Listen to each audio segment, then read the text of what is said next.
What's going on, Play Callers Nation? Ryan McCarthy, aka Ryan McCoffee here. I want to talk to you about last night's Jets game and do a little preview of Sunday's game against the Cowboys.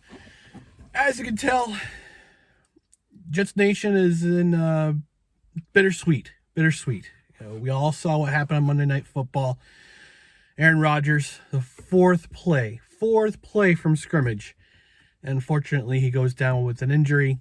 Turns out to be season-ending, could possibly be career-ending. We don't really know for sure. But the first half was just deflating. It's the most deflating first half I've probably ever experienced as a Jets fan, ever been a part of as a Jets fan. Second half, a lot different. A lot different offensively. Zach Wilson was starting to help move the ball. He wasn't playing hero ball as much. They were relying on the run, which is something I wanted to see. I wanted to see the Jets move the ball with the run. They did an effective job of that. Almost had 200 yards rushing, period. Zach Wilson did enough to help his team get the victory. But let's talk about that defense. That defense is Josh Allen's kryptonite. He did poorly against them last year in the game at MetLife, where the Jets had that upset victory, bled the clock, and wound up beating them. They did it again at MetLife this year, thanks to Xavier Gipson's touchdown. We'll get to that in just a second. But this defense just they stopped the run, allowed less than 100 yards rushing.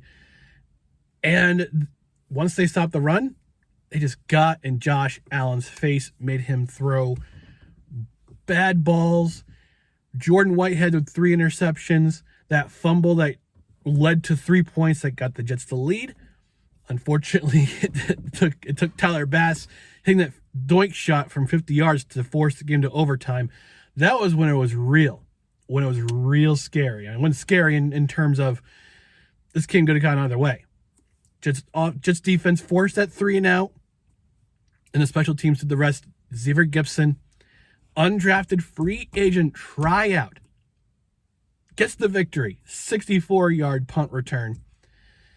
And to hear that call by Joe Buck was just astounding, especially since he hadn't broadcast a Jets game, and I can't tell you how long.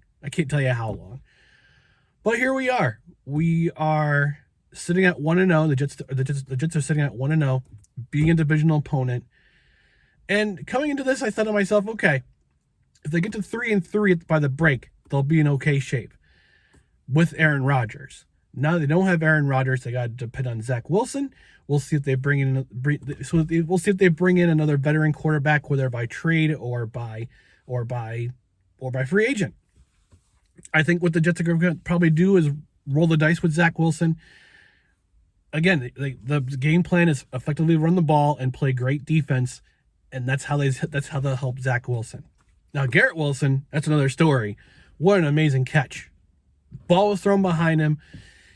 It looked like at first he was just trying to prevent the interception, but then he just bats the ball to himself, catches it, maintains control of his own body, grabs it, touchdown. First touchdown for the Jets of the game. Crowd's going crazy at MetLife Stadium. And then 80,000. And you know what's the best thing about this? Is that you saw more green than you did red or blue in that crowd last night. And that was an encouraging sight to see. Let's see if that happens going forward at MetLife Stadium. It's going to be a tough road to hoe. We got the Cowboys next, which I'll talk about in a second. And they got the hated Patriots. Gotta stop that losing streak. Then they have the Chiefs. Then the Eagles. And the Broncos and the Eagles. So those are 5 pretty tough games. If you saw what the Broncos did on Sunday against the Raiders. They can't score points. It's going to be an interesting matchup. Also, it's the location. They're going to be playing at Mile High Stadium, which is the location where, unfortunately, Breece Hall hurt himself last year, and AVT, Elijah Vera Tucker, hurt himself last year. So we'll see what happens there. But let's look forward to the Cowboys game. Cowboys trampled the Giants on Sunday. Let's play. They outplayed them in every aspect of that game. That's the Giants. This is the Jets. This is going to be a very solid team to play against. And I made a prediction on No Crunches Required, which is my regular program. 8 o'clock Eastern time on Tuesdays, on most Tuesdays throughout the NFL season. Go check it out.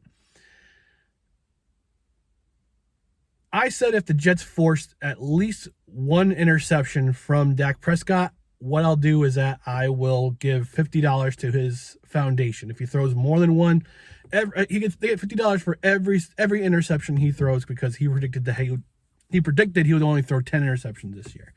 But looking forward to this game. Again, game plan. Run the ball effectively.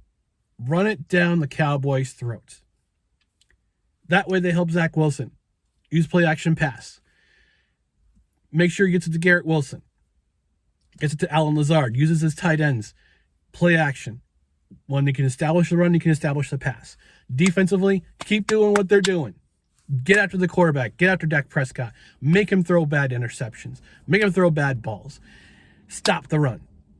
That's going to be the game plan pretty much going forward the entire rest of the season for the New York Jets. So, play callers, thanks for joining me in this edition of Jets Nation. Again, Ryan McCarthy at WhoIsRyanMCC on Twitter. No credentials required. It's my regular show. Come and check it out. We talk NFL. We're talking NFL for the rest of the season from here on out.